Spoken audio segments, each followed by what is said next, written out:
Buenos días a toda la comunidad de MOS que nos acompaña esta mañana. Estamos dentro de los estudios de la universidad grabando para ustedes un blog en español para nuestra comunidad hispana y queremos comenzar dialogando en la mañana de hoy y me acompaña Saimar, nuestra directora de Recursos Humanos, esta servidora que les habla, la doctora Gloribes Pérez, vicepresidenta de Asuntos Académicos. Vamos a estar dialogando esta mañana, conversando un poco acerca de la psicología detrás de la enseñanza, ¿verdad? Entender a las personas, lo importante que es esta psicología para aprender, para enseñar, pero también para liderar. Así que queremos conversar un poquito en relación a este tema, siendo una institución educativa, pues tiene todavía un poco de más relevancia. Tiene toda la relevancia del mundo. Toda la relevancia. Entonces, y en esa línea, Saimar, nos tenemos que preguntar por qué es importante que nosotros como instituciones dialoguemos sobre la importancia de la psicología al enseñar, ¿verdad? Y debemos partir de la premisa como educadores, ¿verdad? Dentro de la institución educativa, que no podemos mirar la enseñanza como un proceso técnico, porque no lo es, ¿verdad? Partamos de la premisa de entender que la enseñanza, primeramente que nada, es un factor humano, ¿verdad? Y como es un factor humano, detrás esas personas que cargan la educación, cargan sus experiencias, sus frustraciones, sus sentimientos. Nuestros estudiantes que son adultos, nuestros compañeros. Y entonces me parece importante que podamos discutir como institución educativa cómo podemos tocar estos temas para ayudar a la educación. Pues mira, Gloribes, yo creo que hoy en día más que nunca es imprescindible que hablemos de estos temas. Tradicionalmente se ha visto la educación como unos procesos metodológicos, donde se ha llevado a cabo unas estructuras de lo que es aprendizaje o de cómo se debe llevar el aprendizaje, sobre todo en la educación occidental. Pero si buscamos la raíz de lo que era la educación y nos vamos a la Grecia antigua, esos primeros maestros y demás no estaban mirando una metodología, estaban mirando la formación de un individuo.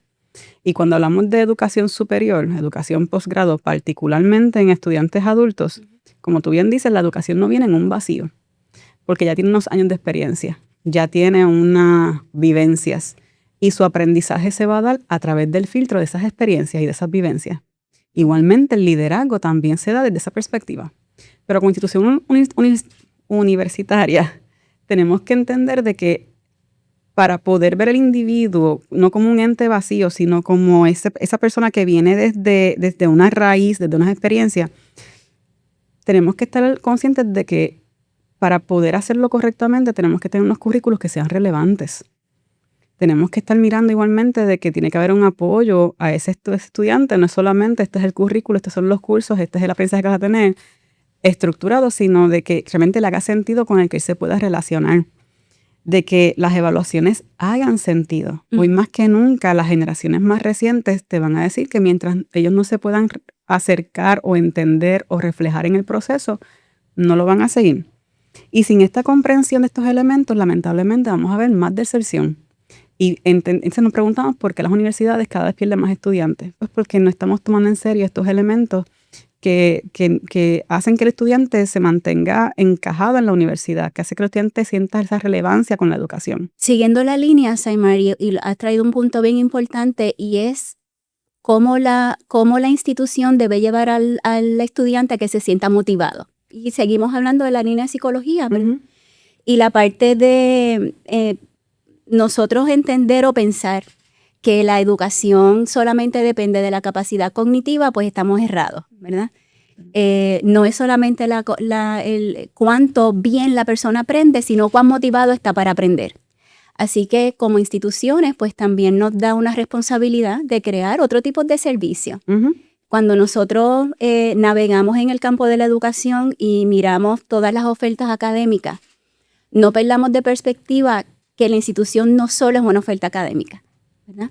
La institución es un servicio, es un área de support, es un área de que tenemos que estar todos conscientes de tener que hacer unos currículos, pero que también sean flexibles, que atiendan la necesidad de nuestro estudiante, que mayormente es adulto, ¿verdad? Que tiene sus responsabilidades, que tenga un apoyo institucional con un servicio más integrado, ¿verdad? Más allá de la relación profesor y estudiante, hay una batería de personas alrededor que ayudan a que el estudiante sea servido, que tengamos claridad en las exigencias, pero que también el estudiante pueda sentir que va a la par lo que tú le exiges, pero igual en cómo tú lo acompañas para que él lo pueda lograr, ¿verdad?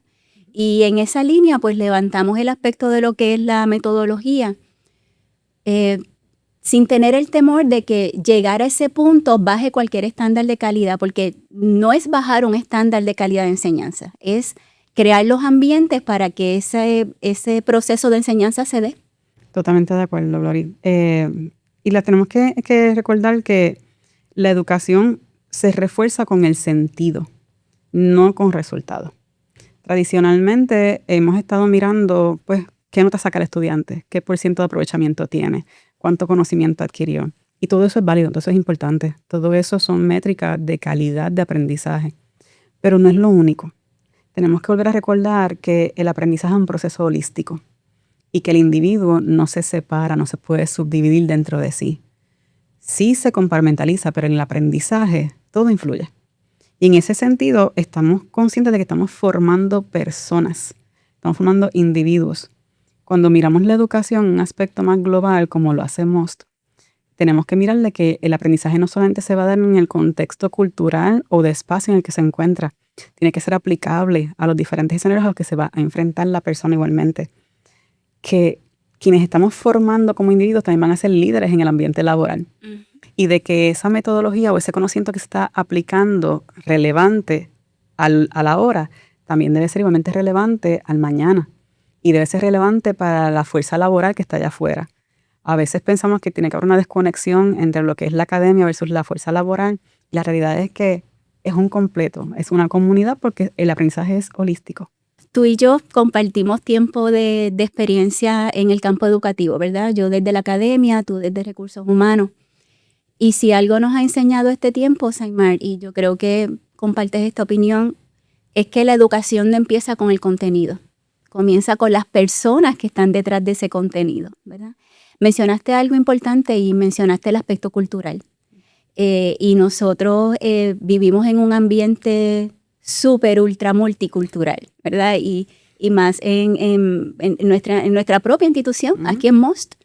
Y reconocer cómo ese bagaje cultural apoya a cada una de las áreas de conocimiento y de cómo aprenden, pues volvemos al pensamiento inicial.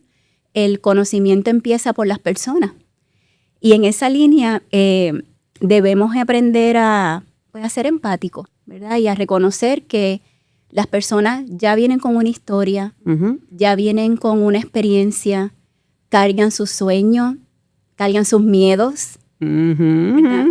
Y en esa línea de poder, ¿verdad?, seguir atendiendo esta psicología dentro del marco en donde se da un proceso educativo, trabajar estas claves y construir estos escenarios de experiencias, ¿verdad?, hace que la educación finalmente pueda ser transformadora. Ya no es que estudias, ya es para qué estudias, ¿verdad? Y la pregunta, al definitivo, al momento en que cambia esa pregunta, cambian los servicios, cambia el enfoque. Cambia el enfoque de servicios, cambia la perspectiva del estudiante, cambia la perspectiva de la facultad, cambia la perspectiva de la institución. Cambia y evoluciona la razón de ser de la educación. Y te tengo que decir que desde Recursos Humanos partimos precisamente desde esa misma premisa. Las personas una vez se gradúan y cuando terminan una educación superior, la hacen buscando una mejor profesión, buscando un mejor desarrollo, buscando un mejor futuro profesional. Y desde Recursos Humanos tenemos también que mirar de que las personas no llegan a compartir sencillamente un rol. No es a llenar una descripción de puesto y hacerle una marquita a cada una de las funciones que puedo hacer, a cada destreza que tengo o cada herramienta que tengo en mi carterita, ¿no? Es que tienen que haber otros elementos de competencia que igualmente se desarrollan y se desarrollan desde esa misma experiencia. Se desarrollan desde las expectativas. Y como tú bien dijiste, eso incluye muchas cosas, incluyendo los miedos, las frustraciones, los traumas que traen, pero también incluye los mentores que tuvieron en el proceso, las personas que los inspiraron. Y de acuerdo con nuestro tema, yo creo que tenemos 4 bases que nos pueden ayudar en este tipo de experiencia. Número uno es que el aprendizaje del adulto se da desde su experiencia, que es lo que hemos estado hablando. Ujú. El adulto cuando entra a un proceso de aprendizaje, como hablamos, va a hacerlo desde lo que vivió ya y cómo aplica eso a su vida. Se da el efecto de la motivación con las emociones. Si estoy estudiando algo, pues se siente porque voy a ganar más dinero, al final del día no va a terminar la carrera, porque no es algo que le guste, no es algo que le apasione, no es algo que le encuentre sentido. El efecto de comprender en el proceso de enseñanza, porque, óyeme, hemos hablado del aprendizaje mayormente enfocado en el estudiante, pero los profesores aprenden, los administradores aprenden. Es una carretera de ambas vías donde la institución se nutre del estudiante, tanto como el estudiante se nutre de la institución. Pero también el liderazgo desde la empatía. Y a veces pensamos que el liderazgo solamente se da en ciertas posiciones o títulos tradicionalmente asignados a ellos. Y no recordamos que el liderazgo se da en individuos sin tener título. Porque cualquier persona que puede influenciar con una palabra, con un gesto, con una acción, ya es un líder. Mencionaste 4 puntos, Uh-huh. ¿verdad? Estábamos hablando sobre que el adulto aprende de la experiencia. Correcto. Y mencionamos o podemos brindar el ejemplo del canvas en blanco, ¿verdad? Pero es importante, y lo hemos discutido, lo hemos dialogado al principio, que reconocerle al estudiante que ya viene con una experiencia es importante, ¿verdad? Él no viene de cero. El profesor no viene de cero, el administrador no viene de cero. Y esas experiencias que son las que tienen sentido para ellos, como así ellos aprendieron, ¿verdad? Así ellos se formaron, su generación, ¿verdad? Y en esta parte, reconocerlo como institución, la parte de la experiencia hace que el estudiante, y pensando en el estudiante, ¿no? se sienta reconocido, se sienta validado, se sienta que la universidad reconoce y reconoce importante, no solo que lo reconozca, reconoce importante el conocimiento que ella trae, ¿verdad? La sala de clase, yo siempre digo que es un laboratorio. Yo puedo tener 20 estudiantes y cada uno son profesionales en diferentes áreas. Y esas conversaciones cómo enriquecen, ¿verdad? Precisamente porque le damos el espacio a reconocer esas experiencias que tienen para nosotros y cómo esas experiencias aportan al mismo proceso de desarrollo. Así que si seguimos alineando cada una de las áreas que hemos, ¿verdad? Que ya vamos mencionando, hacer esto también es un área que lo llena de compromiso y también lo llena de motivación. Pues mira, de recursos humanos vemos exactamente eso. Ya como te mencioné, no se puede ver al individuo desde un resumen o desde un currículo y ver sencillamente qué destrezas o experiencias trae, sino que y ese fenómeno tanto en los docentes como en los colaboradores administradores. Cada persona ya trae una experiencia, como tú bien dices, no es un canvas en blanco. Ya viene con unos colores establecidos en la plataforma, ¿no? Y la experiencia de recursos humanos, y esto se da mucho desde psicología organizacional, es crear esos modelos, esas políticas, una cultura donde identifiquen este individuo, dónde lo ubico mejor.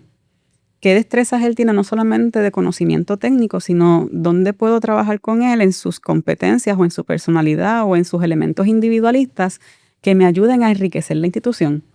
Y esto comienza desde una inducción, un proceso de desarrollo, incluso un proceso de evaluación de performance o de desempeño que salga de respeto. El respeto por la experiencia vivida, el respeto por el individuo, respeto por lo que contribuye. Y yo creo que eso fortalece no solamente el compromiso del individuo con la institución, sea cual sea su relación con ella, crea un sentido de confianza en que ya no es solamente lo que patrón o institución le puede sacar o le puede obtener de esa persona, sino igualmente en vía contraria. Que realmente me está dando para yo poder confiar en ti y confiar en ti a largo plazo. Pero sobre todo crea un sentido de pertenencia. Y yo creo que aquí es donde a veces fallamos y tenemos que estar muy conscientes en recursos humanos y en la academia. Yo escuchaba a un profesor una vez que me decía que es chévere cuando te invitan a un baile, ¿verdad? Y tú te arreglas, te vistes, llegas al baile y te sientas, pero no sientes parte del baile porque estás sentada en una silla. Pertenencia es que yo llego al baile, me arreglé, me vestí, conozco a las personas, comparto con ellos, estoy en la pista bailando sola o acompañada y me disfruto tanto con la persona que está al lado mío. Porque me siento que el baile también es mío, la fiesta es mía igualmente. Y eso lo damos desde esa experiencia de respeto, que no solamente se da en el aula, sino que se valida en la experiencia cultural institucional. Correcto. Y hablando de psicología y otros asuntos de ¿verdad? De cómo entender cómo las personas aprenden y qué los motivan, pues hablemos de emociones, ¿verdad? Vale. En esta línea, como la motivación también es un aspecto de emoción, es un aspecto de emoción. Como mis emociones, aun cuando yo me considero una persona motivada, cambian, ¿verdad? Y cambian por asuntos de emociones, y nosotros debemos aprender como institución a reconocer eso en nuestro ambiente educativo, en nuestros estudiantes, para saber cómo podemos ayudar, ¿verdad? Y en esta parte, las emociones vienen también cargadas de muchas cosas, ¿verdad? De problemas familiares, de situaciones económicas, de presiones laborales. Y aún así, ese estudiante está con nosotros, ¿verdad? Cargando todo esto y escuchando qué es lo que tiene el contenido y qué tiene que entregar para pasar la clase, ¿no? Así que reconocerlo, poder llegar al punto de entender cómo es que aprende ese estudiante, cómo yo le puedo servir, qué apoyo necesita, es lo que como institución nosotros somos responsables de ampliar esos niveles de support. ¿Cuáles son los que necesito, verdad? Pero también hacer esa experiencia que no caigan solo en data, en planes de trabajo, ¿verdad? Que sean experiencias flexibles, que sean experiencias humanas, que sean experiencias que realmente el estudiante sienta que te importa, ¿verdad? Que realmente te importa. Y en esa línea, pues, volvemos, ¿verdad? Poder ser flexibles en términos de entregar trabajo, de hacer una actividad educativa, no significa bajar un estándar educativo. Poder ser flexible, otra vez, significa no pasa nada, nos detenemos un momento, ¿qué necesitas para que continúes? Darte las herramientas, ¿verdad? Si como institución no te damos las herramientas, pues estamos fallando. Y en esa línea, pues eso es lo que pudiera hacernos diferentes también como institución, ¿verdad? Cómo nosotros estamos acompañándote en todo el camino, atendiendo cada una de estas partes de emoción. Yo creo que volvemos otra vez a lo mismo. Es el individuo como ente holístico. Desde la perspectiva de recursos humanos sabemos de que tradicionalmente se contrata una persona, se le entrega una descripción de puestos, se hace un contrato, un nombramiento, como lo quieran llamar. Hay un proceso de ciclo de vida profesional y se hace un análisis de desempeño. Se fustiga y se castiga cuando no se cumplen con las expectativas, pero pocas veces nos detenemos a mirar al individuo, que como tú bien dices, tiene unas emociones, como las tenemos todos, porque aquí nadie es un robot. Todos las tenemos y en algunos momentos estamos más motivados que en otros momentos estamos más tristes, hay situaciones que nos afectan, etc. Y yo creo que en ese sentido, la motivación y el bienestar emocional del individuo tienen que ser pieza fundamental al momento de considerarlo por la institución, ya sea de la parte académica o de la parte de recursos humanos. Si la institución por alguna razón no presta atención a esto, vamos a ver unos síntomas. Y los ves tú con los estudiantes, los veo yo con los empleados. Hay unos desgastes, hay unas desmotivaciones. Tú ves un individuo que por muchísimo tiempo fue excepcional y no está fallando. Y en vez de mirar que está fallando, como tú dices, dame un momento, detengámonos por un momento. ¿Qué necesitas? ¿Cómo te puedo ayudar? ¿Qué está pasando? Que algo aquí cambió. Y como tú dices, eso no debilita la excelencia. No. Por el contrario. Nos hace grandes. Nos hace humanos. Y es precisamente la humanidad del individuo lo que nos permite aprender. Correcto. La naturaleza humana del individuo es lo que nos permite tener esa flexibilidad responsable. Porque tenemos que mantener unos estándares, hay unas metas que cumplir, hay unos objetivos que tenemos que alcanzar, claro que sí. Pero ¿se alcanzan solos? ¿Los hace el vacío? ¿O los hace un individuo también? Y el momento de planificar, de evaluar, de considerar, también tenemos que ver que ese individuo, como tú dices, tiene emociones. Tiene emociones. Y las emociones no son las mismas todo el tiempo. Tiene emociones y que comprendemos esas emociones. Correcto. Porque siguiendo el otro punto que mencionaste, enseñar también es poder comprender, ¿verdad? Y en la sala de clase, aquellos profesores que históricamente tienen mejores niveles de retención y mejores satisfacción del estudiante son aquellos que se han tomado el tiempo de entender y conocer a su estudiante, ¿verdad? Y en esa parte, ¿qué implica comprender? Implica que tengamos un espacio para escuchar, que tengamos un espacio para conocer, para observar, pero también que demos el espacio para adaptarse. Hablamos ahorita sobre el ambiente multicultural. También necesita un ambiente de adaptación. También lo necesita, totalmente, ¿verdad? Cada cual tiene su experiencia de cómo hacerlo. Y en esta parte, ¿cómo atendemos esa parte de comprender? ¿Cómo lo llevamos a que tengan una inteligencia emocional también saludable en la sala de clase? Que el estudiante se atreva a participar, que se atreva a ser estudiante, que se atreva a preguntar. Saimar, que se atreva a equivocarse. No pasa nada. No pasa nada, te equivocaste. Y eso es un mensaje que yo llevo incansablemente con el estudiante. No pasa nada, te equivocaste, vamos entonces a atender las áreas que pasaron y seguimos caminando, pero el mero hecho de tú poder sentirte en un ambiente donde esté bien fallar y equivocarte y continuar, es un ambiente saludable. Totalmente.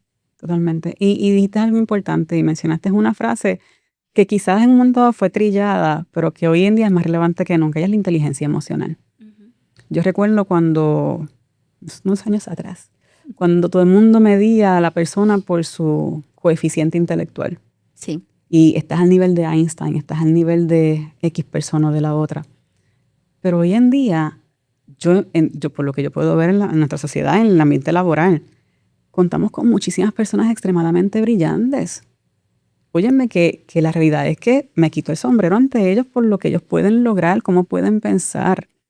Pero si no son capaces de articular ese conocimiento de una forma que no se vea amenazante, que no intimide, que no sienta que los demás, que no haga que los demás se sientan juzgados, de nada me sirve. De nada sirve. Porque me rompes la cultura, me hace sentir a los demás que no valen, que no pueden llegar a tu nivel.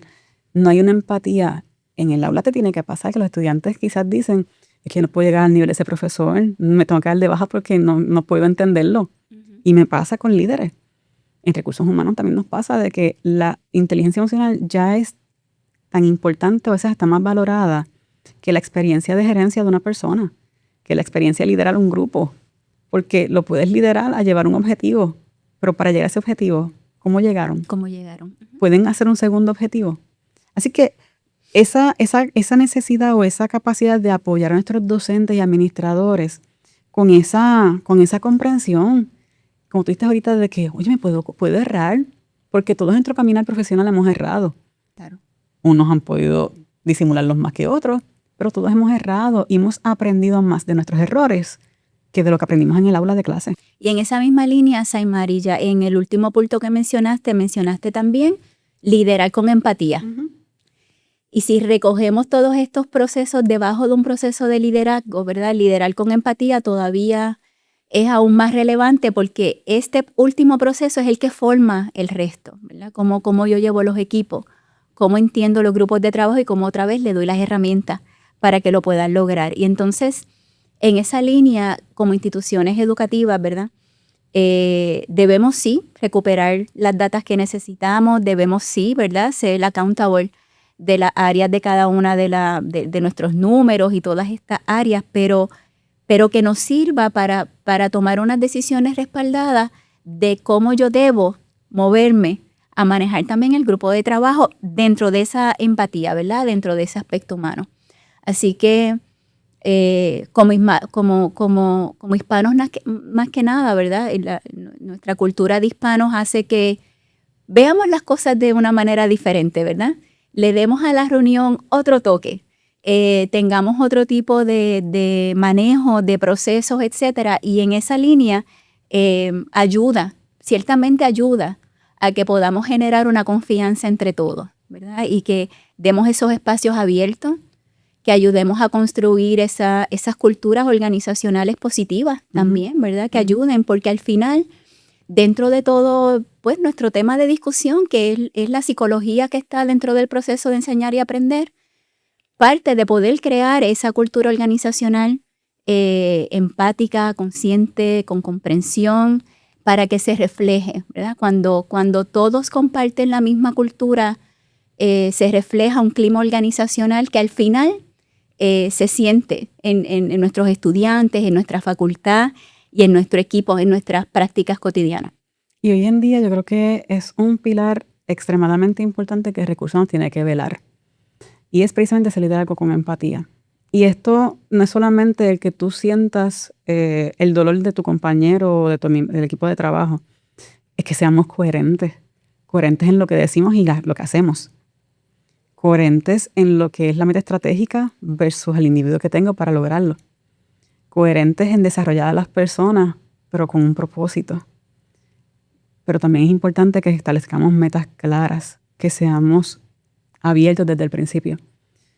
Yo no creo que a nadie le moleste ser retado, por el contrario. Así como aprendo de las experiencias difíciles y de los errores, el retarnos, el ponernos en un lugar incómodo también nos ayuda a crecer. Pero nos ayuda a crecer siempre y cuando entendemos el proceso. Correcto. Y ese acompañamiento de los líderes con su equipo de trabajo, con el equipo docente, es clave para construir una institución donde el liderazgo se haga humano, como dijimos ahorita, donde sea claro, pero que sea confiable. Volvemos a lo que hablamos hace un momento atrás de sentirme parte. Puedo llegar al baile llamado salón de clase, aula de clase o institución, pero hasta que yo no siento que sean transparentes conmigo, hasta que yo no siento de que las palabras son iguales a las acciones, hasta que yo no siento de que hay transparencia y humanidad, yo no me siento todavía parte de eso. No soy parte del proceso, soy un invitado más. Y el liderazgo con empatía permite abrir la puerta a que los individuos se sientan parte, no solamente un invitado. Y lleguen ahí. Pues Aymar, ciertamente, ¿verdad? Dialogar sobre este tema nos toca pasiones, ¿verdad? Sí. Y experiencias. Pero para ir cerrando y agradeciendo el tiempo que hemos estado juntas y también que han compartido con nosotros este tema de discusión. A modo de conclusión, la parte de entender a las personas finalmente es el punto de encuentro entre lo que es el aprendizaje, entre lo que es la enseñanza, entre lo que es el liderazgo, ¿verdad? Y debemos reconocerlo. Y debemos reconocerlo más en una educación para adultos, ¿verdad? Dentro de la institución. Así que en esta parte no solamente hacemos indicadores de vida, ¿verdad? Sino que hacemos indicadores para transformar vidas. Correcto. Al final, no podemos olvidar que educar es un acto profundamente humano. Humano. Es humano. Claro, claro. Mira, y cuando recursos humanos y academia están en una misma línea, en una misma visión, la institución se fortalece. Porque no solamente estamos presentándole a un individuo una filosofía con una metodología, estamos aplicándola igualmente.